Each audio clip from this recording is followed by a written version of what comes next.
Hello everyone, it's still raw day 52 and I am super duper excited because I went to the produce terminal, which is like about a mile. I think I could probably throw a stone to Mexico from the produce terminal.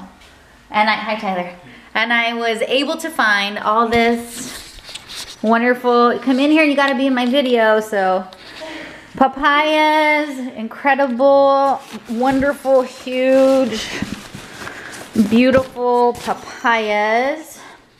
I got some red tuna, which I didn't think I would see red tuna again until, okay, red tuna is what they call them in Spanish. We call them in English red prickly pear. And I was told that they were out of season, so I was more than ecstatic to find them. And then I found this brand new fruit. It's called Xoconostle. Xoconostle, and I'll put the spelling here. And it is another cactus fruit. But unlike the red prickly pears, which are very sweet, I mean, when I make red prickly pear juice, no stevia, no dates, no sweetener required. The Xoconostle is very sour. So what I'm going to do right now for my lunch is I'm going to make a blend of both of these. And the Xoconostle seed is much smaller. You can see the size of the fruit is much smaller than the red prickly pear. So I am really excited. I've already sent out on Facebook for my studio clients. They love the red prickly pear juice I make so that I can supply them with that, and of course myself an abundance of it. So I'll do a little video of me preparing a Xoconostle red prickly pear smoothie right now. So hold on. Yep. Okay, so you know, I can't find any information on the internet on the Xoconostle on how to peel it, but it doesn't peel like a red prickly pear. All you have to do is cut off each end, put a slice in the skin, and then peel this. The skin peels back very easily, and out pops your deliciousness right here.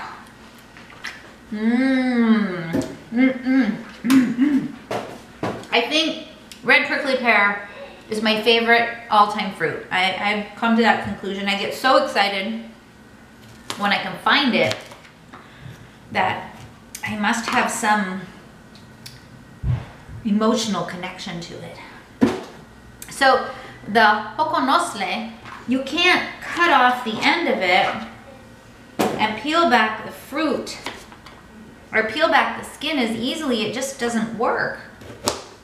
This is all experimenting because I've never even heard of Xoconostle until today. But the inside of it looks like this.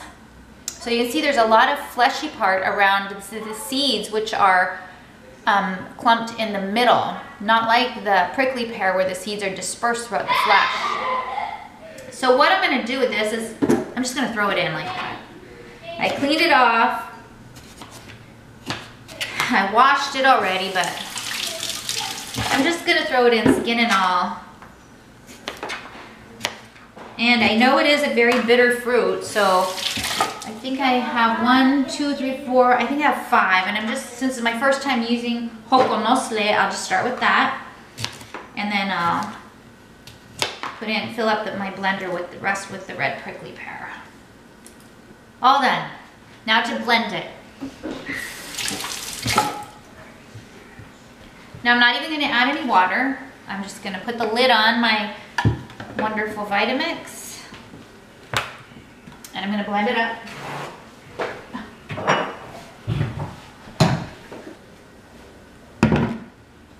So that whole blender full condensed down to half a blender full. And now I'm going to use my strainer. And this is not a fine mesh strainer. This is, the mesh is kind of like a medium mesh because I like the pulp. I just don't want the seeds in it. So we'll just let that strain off. It smells sour.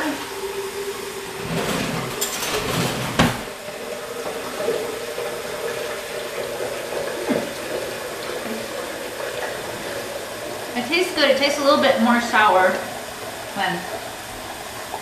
than just, of course, plain prickly pear because the Xoconostle sour.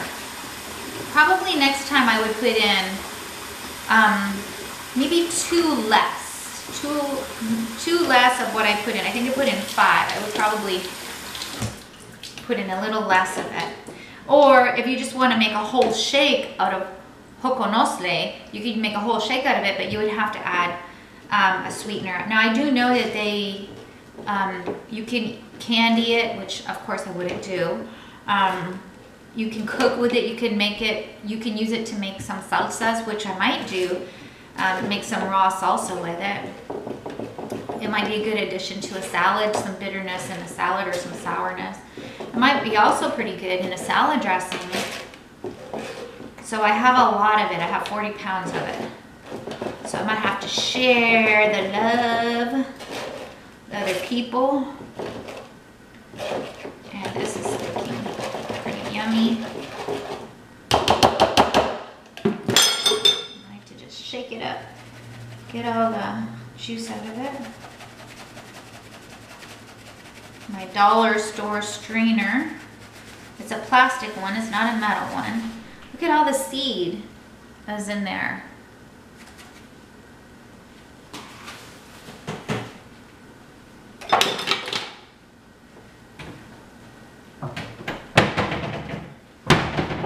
So this is my lunch. It looks just like beet juice. It's just the same color as beet. I use these 1/2-inch diameter straws. We used to use these little itty bitty ones, but now we use these ones for our smoothies and we like them a lot better. When we accidentally get one of these, we're like, it just doesn't come out as well. I like these big ones.